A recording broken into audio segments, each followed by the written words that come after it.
Bollywood silver screen presenting Togo, एक brave dog की सच्ची कहानी। ये कहानी शुरू होती है सन 1913 में, जहां पर सपाला नाम के एक आदमी को दिखाया जाता है जो कि एक स्लेड डॉग ब्रीडर, ट्रेनर और मशर है। मशर उसे कहा जाता है जो खुद स्लेड को डॉग्स के साथ चलाता है। उसके यहाँ पर एक छोटे पपी का जन्म होता है जो कि एक साइबेरियन हस्की ब्रीड है, जो कि दूसरे पपी से बहुत कमजोर है। सिपाला इसे अपने पास नहीं रखना चाहता। वो अपनी पत्नी से कहता है कि ये अलास्का है, यहाँ पे कमजोर डॉग्स बिल्कुल भी सरवाइव नहीं कर सकते, और उसकी पत्नी चाहती है कि हम इसे एक मौका दें। वो इस डॉग का नाम टोगो रखते हैं और टोगो को एक मौका दिया जाता है। जैसे जैसे वक्त बीतता है टोगो बड़ा होता है, पर ये बहुत ज्यादा शैतान होता है। इसके अंदर बिल्कुल भी डिसिप्लिन नहीं होता। सपाला की पत्नी चाहती है कि सपाला उसे स्लेड डॉग बनाए, पर सपाला कहता है कि इसे स्लेड डॉग नहीं बनाया जा सकता और अब वक्त आ गया है जब हमें इसे अलविदा कहना होगा। वो टोगो को अपने एक दोस्त को दे देता है, पर अगले दिन वो आदमी टोगो को वापस ले आता है। वो कहता है कि ये एक शैतान डॉग है, मैं इसे अपने पास नहीं रख सकता। सपाला टोगो के आने से बिल्कुल भी खुश नहीं होता, हालांकि उसकी पत्नी को इससे काफी खुशी होती है। दरअसल टोगो सपाला के हर एक काम में अड़चन लाता है। जब भी वो ट्रेनिंग के लिए अपने डॉग्स को ले जाता है तो टोगो को भी वो बाकी डॉग्स के साथ बंद कर देता है, पर टोगो जमीन के अंदर खड्डा खोद के जाल के दूसरे तरफ निकल आता है और किसी तरह से उस जगह तक पहुंच जाता है जहां पर सपाला अपने बाकी डॉग्स के साथ स्लेड की प्रैक्टिस कर रहा होता है। टोगो के उस जगह पहुंचने से उसकी प्रैक्टिस पूरी तरह से खराब हो जाती है। एक बार खुद वो पानी में भी गिर जाता है, इसीलिए अब सपाला उसे कमरे में बंद कर देता है। पर अगले दिन एक बार फिर से टोगो ऊपर रोशनदान से भाग जाता है और उस जगह पहुंच जाता है जहां पर सपाला बाकी डॉग्स के साथ स्लेड प्रैक्टिस कर रहा होता है। सपाला टोगो से पूरी तरह से परेशान हो चुका है। वो उसे अपने एक दोस्त को दे देता है। वो कहते हैं कि मैं घर से कभी बाहर नहीं निकलती और इसे भी मेरे साथ घर पर ही रहना होगा। और सपाला और उसकी वाइफ की जाने के कुछ देर बाद टोगो खिड़की का कांच तोड़कर भाग जाता है और उस जगह पहुंच जाता है जहां पर सपाला दूसरे डॉग्स के साथ स्लेड की प्रैक्टिस कर रहा होता है। सपाला देखता है कि टोगो के हाथ में चोट लगी होती है, इसीलिए उसे स्लेड पर बिठा देता है, क्योंकि ये खतरनाक जंगल है जहां पर खतरनाक जानवर है और खून की महक से कोई भी टोगो को मार सकता है। पर टोगो स्लेड पर बैठना नहीं चाहता, बल्कि वो बाकी डॉग्स के साथ भागना चाहता है। इसीलिए मजबूर होकर सपाला को टोगो को बाकी डॉग्स के साथ बांधना पड़ता है। वो देखता है कि टोगो की स्पीड बाकी डॉग्स से बहुत ज्यादा है, इसीलिए सपाला को टोगो को आगे बांधना पड़ता है, लेकिन वो देखता है कि वहां पर भी उसकी स्पीड ज्यादा है। घर आते आते टोगो सारे डॉग से सबसे आगे होता है, जिससे सपाला पूरी तरह से हैरान भी होता है और खुश भी। वो अपनी पत्नी को बताता है कि ये सिर्फ एक स्लेड डॉग नहीं है, बल्कि ये एक लीड डॉग है। इसने सबको पीछे छोड़ दिया था। अब टोगो के लीड डॉग बनने के बाद सपाला अलास्का में जितनी भी चैंपियनशिप्स होती हैं उन सबको जीत जाता है और बहुत जल्दी टोगो और सपाला दोनों बहुत ज्यादा फेमस हो जाते हैं। धीरे धीरे वक्त बीतता है और 12 साल बीत जाते हैं और ये साल होता है सन 1925 का। और एक दिन जब सपाला अपनी डॉग टीम के साथ अपने शहर वापस आता है तो उसे पता चलता है कि शहर में एक महामारी फैली है जो बच्चों को बहुत ज्यादा अफेक्ट कर रही है। इस बीमारी का नाम होता है डिप्थेरिया। इसीलिए मेयर एक मीटिंग बुलाता है जिसमें सपाला भी जाता है। मीटिंग में बताया जाता है कि इस बीमारी की दवा यानी कि एंटीडोट है, लेकिन वो निनाहा में है जो यहाँ से 600 मील दूर है। वो हेलीकॉप्टर से दवा नहीं भेज सकते क्योंकि मौसम बहुत ज्यादा खराब होने वाला है।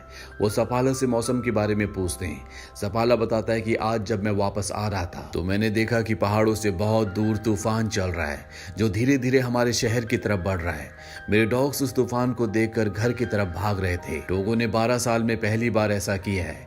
अगर वो तूफान से डर रहा है तो हमें भी तूफान से डरना चाहिए, क्योंकि ये तूफान बहुत भयानक होने वाला है। हालांकि सब चाहते हैं कि सपाला अपने स्लेड पर जाकर उस दवा को ले आए, पर सपाला बिना कोई जवाब दिए यहाँ से निकल जाता है। जब वो बाहर जाता है तो उससे एक डॉक्टर लिफ्ट मांगता है। वो उसे अपने स्लेड पर हॉस्पिटल तक छोड़ता है और जब वो हॉस्पिटल की खिड़की से अंदर देखता है तो वहाँ पर बहुत सारे बच्चे होते हैं जो बीमार होते हैं। उनकी हालत बहुत ज़्यादा ख़राब होती है, बिना दवा के उन्हें नहीं बचाया जा सकता। जब सपाला अपने घर पर आता है तो रात को अपनी पत्नी से कहता है कि मैं दवा लेने ज़रूर जाऊँगा। हालांकि उसकी पत्नी नहीं चाहती, क्योंकि वो जानती है कि ऐसे मौसम में 600 मील का सफ़र खुदकुशी है। सपाला कहता है कि मुझे जाना होगा। हॉस्पिटल में जिन बच्चों को मैंने देखा उन सबको हम जानते हैं और मैं अपने साथ टोगो को भी ले जाऊंगा। उसकी पत्नी कहती है कि टोगो अब 12 साल का हो चुका है। तुमने खुद कहा था कि वो 150 मील का सफ़र भी तय नहीं कर सकता और ये सफ़र तो 600 मील का है। तुम टोगो से बहुत प्यार करते हो हो और मैं नहीं चाहती कि टोगो की मौत की वजह तुम बनो। पर सिपाला टोगो के बिना नहीं जाना चाहता। अगली सुबह वो अपनी पत्नी को अलविदा कह के निनाहा के लिए निकल पड़ता है। जैसे जैसे सिपाला और उसके डॉग्स का सफर आगे बढ़ता है, तूफान और तेज होता रहता है और तूफान में इतनी तेज बर्फीली हवा होती है कि सिपाला को कुछ भी नहीं दिखता।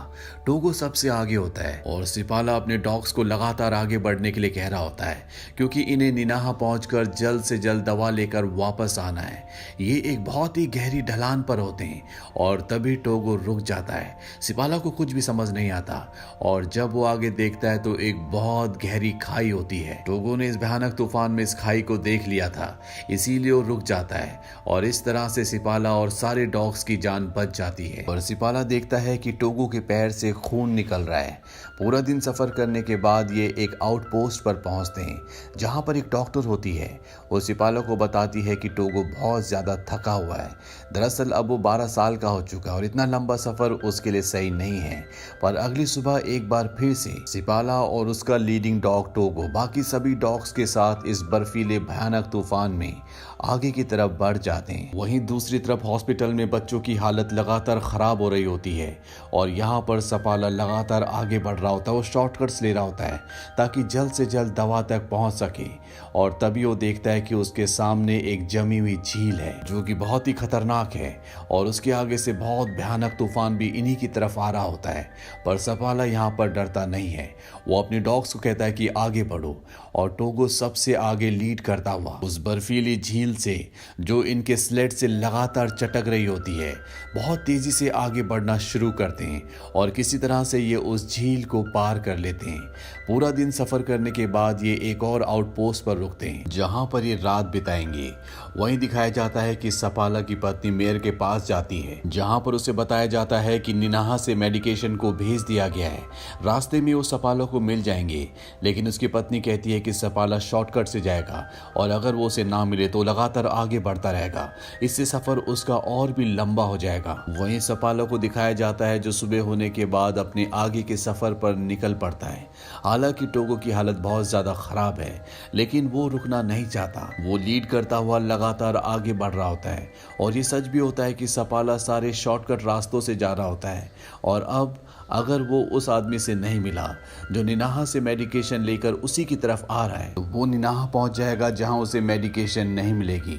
सपाला बहुत ज्यादा थक चुका होता है, उसकी आंखें लगातार बंद हो रही होती है और उसके डॉग्स इस भयानक तूफान में बिजली की तरह लगातार आगे बढ़ रहे होते हैं। पर तभी वो आदमी जिसका नाम हेनरी है, जिसके पास अब दवा है, वो ऊपर होता है और सपाला नीचे से अपने डॉग्स के साथ निकल रहा होता है। वो उसके पीछे भागता उसे आवाज भी लगाता है लेकिन सपाला एक मधोशी में होता है। साथ ही यहाँ पर बर्फीली हवाएं और तूफान चल रहा है इसीलिए वो उसकी आवाज नहीं सुन पाता। लेकिन टोगो उसकी आवाज सुन लेता है और जब हेनरी को लगता है कि सपाला उसके सामने से निकल गया, उसने उसे नहीं देखा, तभी वो देखता है कि वो वापस आ रहा है। दरअसल टोगो आगे रुक गया था और अब सपाला के पास वो दवा है जिसके लिए वो इतनी दूर आया है। ये दोनों के दोनों एक आउटपोस्ट पर रुकते हैं और वहां पर सपाला का दोस्त कहता है कि तुम यहाँ पर टोगो को छोड़ दो, उसकी हालत बहुत ज्यादा खराब है। इस तूफान में मैंने अपने कई डॉग्स को खोया है, मैं नहीं चाहता कि तुम टोगो को खो। पर सपाला साफ साफ मना कर देता है। वो कहता है कि टोगो मेरा लीड डॉग है, उसके बिना मैं आगे नहीं बढ़ सकता। और अब ये अपने वापसी के सफर पर निकल पड़ते हैं और एक बार फिर से इनके सामने वही जमी हुई झील आती है जिस खतरनाक झील को इन्होंने एक दिन पहले पार किया था, जो इनके जाने से चटक रही थी और अगर ये इस रास्ते से नहीं गए तो इनका रास्ता एक दिन और लंबा हो जाएगा। सपाला फैसला करता है कि वो इसी रास्ते से आगे बढ़ेगा। वो टोगो से कहता है कि आगे बढ़ो और अब उसके सारे के सारे डॉग्स बड़ी तेजी से झील को पार करना शुरू कर देते हैं। पर यहाँ पर अब झील में पानी भी निकलना शुरू हो जाता है और अगर ये नीचे गिर गए तो सब के सब मारे जाएंगे। और टोगो और उसके बाकी डॉग्स की स्पीड से किसी तरह से किनारे तक पहुंच जाते हैं। पर इससे पहले कि ये झील से बाहर निकलते, जिस बर्फ की जमी हुई सिल्ली पर ये सारे के सारे होते हैं पूरी की पूरी अलग हो जाती है और अब इनके सामने पानी है। सपाला टोगो को उठाकर झील के उस तरफ फेंक देता है और उसे कहता है कि खींचो ताकि बर्फ के जिस टुकड़े के ऊपर ये खड़े वो किनारे तक पहुंच जाए। टोगो जख्मी होने के बाद भी पूरी जान लगाकर आगे बढ़ता है, जिससे बर्फ का वो टुकड़ा जिसके ऊपर सब के सब है वो किनारे तक आ जाता है और ये सब उस जमी हुई झील से बाहर निकल जाते हैं, जिससे इन सब की जान बच जाती है। इसके बाद ये इसी तरह से अपनी जान पर खेलकर आगे बढ़ते हुए उस आउटपोस्ट तक पहुंच जाते हैं जहां पर एक लेडी डॉक्टर भी है। और जब वो लेडी डॉक्टर टोगो को चेक करती है तो उसकी आंखों में आंसू आ जाते हैं। सेपाला पूछता है कि क्या हुआ। वो बताती है कि तुम्हारा डॉग अब मर रहा है, इसकी हालत बहुत ज्यादा खराब है। ये सुनकर सेपाला को भी बहुत दुख होता है क्योंकि वो टोगो से बहुत ज्यादा प्यार करता है। रात इसी जगह बिताने के बाद अगली सुबह जब भी अपने आगे के सफर पर बढ़ रहे होते हैं तो सेपाला टोगो को आगे नहीं बांधता, बल्कि वो उसे स्लेड पर बिठा देता है क्योंकि वो बीमार है, वो कमजोर है।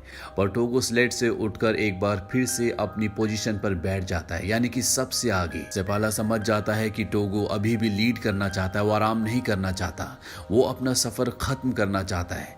वो टोगो को आगे बांध देता है और इसके बाद ये आगे बढ़ते रहते हैं।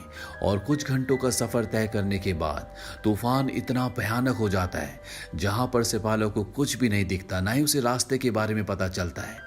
वो टोगो के पास जाता है और उसे कहता है कि अब मुझे कुछ भी नहीं पता, मैं रास्ता देख नहीं सकता, तुम्हें हमें रास्ता दिखाना होगा और अगली आउटपोस्ट तक पहुंचाना होगा। इसके बाद सेपाला अपने पूरे चेहरे को ढककर स्लेड पर लटक जाता है और टोगो लगातार आगे बढ़ना शुरू करता है। पर कुछ घंटों का सफर तय करने के बाद टोगो भी बैठ जाता है और जब सेपाला देखता है तो वहां पर टोगो और सभी डॉग्स बैठ चुके हैं। वो टोगो के पास जाता है, वो कहता है कि तुम्हें आगे बढ़ना होगा, अगर हम यहाँ से आगे नहीं बढ़े तो हम सब के सब मर जाएंगे। लेकिन टोगो उसकी बात को रिस्पॉन्ड नहीं करता और तभी उसे एक रोशनी दिखाई देती है। वो देखता है कि उसका एक साथी टॉर्च लेकर उसकी तरफ आ रहा है। दरअसल ये अगली आउटपोस्ट होती है जहां पर टोगो को पहुंचना था। ये देखकर सेपाला बहुत इमोशनल हो जाता है क्योंकि टोगो ने आज सबकी जान बचाई है। ये सब के सब अंदर जाते हैं जहां पर टोगो पूरी तरह से निढाल होता है क्योंकि वो बहुत ज्यादा थक चुका है। यहाँ पर गनर नाम का एक और मशर होता है जिसे सेपाला की पत्नी ने भेजा था ताकि इस चेक पोस्ट पर पहुंचने के बाद वो सेपाला से दवा लेकर शहर पहुंच जाए जहां बच्चे बीमार हैं जिन्हें इस दवा की जरूरत है। रात को सब के सब यहाँ पर आराम करते हैं और अगले दिन वो मशर ये दवा लेकर शहर की तरफ निकल पड़ता है। और कुछ ही घंटों बाद वो नोम शहर पहुंच जाता है जहां पर एक रिपोर्टर पहले से उसका इंतजार कर रहा होता है क्योंकि ये खबर न्यूयॉर्क तक पहुंच गई थी कि एक मशर 600 मील का सफर तय करके बर्फीले तूफान में अपनी जान पर खेलकर दवा लेने के लिए गया है।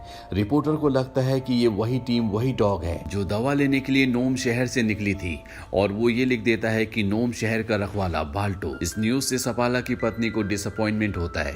वहीं टोगो भी अब कुछ हद तक रिकवर हो जाता है और वो सेपाला और बाकी डॉग्स के साथ नोम शहर आ जाता है जहां पर टोगो को और सेपाला को थैंक्स कहने के लिए बहुत सारे लोग आते हैं। यहाँ वो बच्चे भी आते हैं जो आज इनकी वजह से बीमारी से ठीक हो गए। उन्हीं में से एक बच्ची जब टोगो को देखती है तो वो पूछती है क्या ये मरने वाला है। सेपाला इस बात से अपसेट होकर घर से बाहर चला जाता है। उसकी पत्नी भी उसके पीछे जाती है। सेपाला उससे कहता है कि आज टोगो की जो भी हालत है वो मेरी वजह से है। वो 12 साल का डॉग था, मुझे उसे अपने साथ नहीं ले जाना चाहिए था। उसकी पत्नी पूछती है क्या टोगो के अलावा ये काम कोई और कर पाता। हालांकि वो कोई जवाब नहीं देता पर वो जानता है कि टोगो के अलावा इस काम को कोई भी नहीं कर पाता। अब अगली सुबह एक बार फिर से सेपाला अपने डॉग्स के साथ स्लेड प्रैक्टिस के लिए जा रहा होता है और जब टोगो ये देखता है तो वो घर पर नहीं रुकता, वो भी लंगड़ाता हुआ उस तक पहुंच जाता है। सेपाला समझ जाता है कि टोगो सिर्फ स्लेड को नहीं खींचना चाहता था बल्कि वो मेरे साथ वक्त बिताना चाहता था। और कुछ वक्त बाद जब टोगो पूरी तरह से ठीक हो गया तो सेपाला अपनी पत्नी और टोगो के साथ लंबी सैर पर जाया करता। अगले 2 साल में टोगो के बहुत सारे बच्चे हुए जिन्हें काफी सारे मशर्स लेने के लिए आए और इन बच्चों को, इन ब्रीड को एक अलग और नया नाम दिया गया और वो था सेपाला साइबेरियन। इसके बाद सन 1929 में टोगो की मृत्यु हो गई। उसकी मृत्यु के बाद भी सेपाला डॉग्स को ट्रेन करता रहा। हालांकि टोगो अलास्का में बहुत फेमस रहा लेकिन जो बहादुरी का काम उसने किया था उसका क्रेडिट दूसरे डॉग को गया जिसका नाम था बाल्टो। बाल्टो का न्यूयॉर्क में स्टैचू बनाया गया।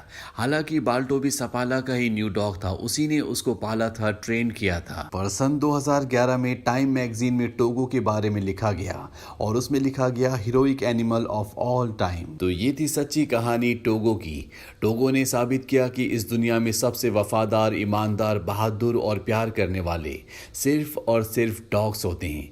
ये मूवी ईयर 2019 में रिलीज हुई थी। IMDb पर इसकी रेटिंग है 8। उम्मीद करते हैं कि ये कहानी आपको पसंद आई होगी।